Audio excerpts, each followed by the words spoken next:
This comes as anti-Donald Trump protesters are taking over the streets of Cleveland. 7 Action News reporter Jim Kirchner is live in the middle of it all, and Jim joins us with exactly what's happening outside the convention doors. Jim?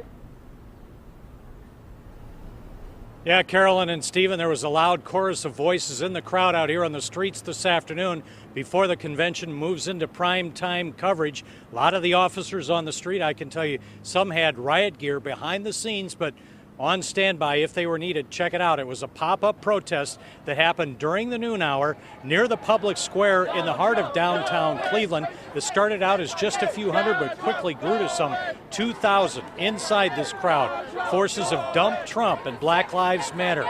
They were supposed to stop at the public square, which is the designated free speech zone, but this crowd took a turn on police, marching for the site of the convention, the queue. They had to walk down streets with 8-foot fences, concrete barriers. Police let them get within a block, but that was it.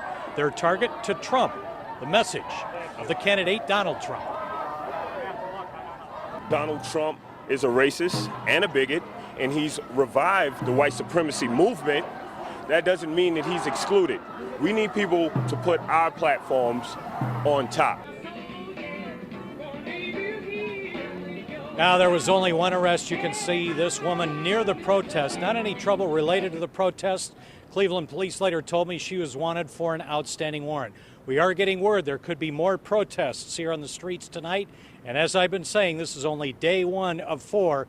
It could be a long week here in Cleveland. Stephen, Carolyn? Now, you talked about all the Michigan State police there right now. Every shot you show of protesters shows a big shot of police officers in there, too. What is their presence and what are they preparing for? Well, they're prepared for anything. I can tell you some had riot gear, some had some gas masks in pouches along their side.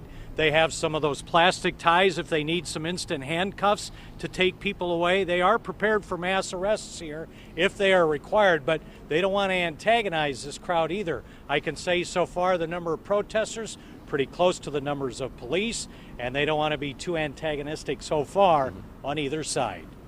Jim Kirchner live in Cleveland. Thank you. All right, Jim will be in Cleveland all week covering the GOP convention for us. Look for his updates on air and, of course, on WXYZ.com. Also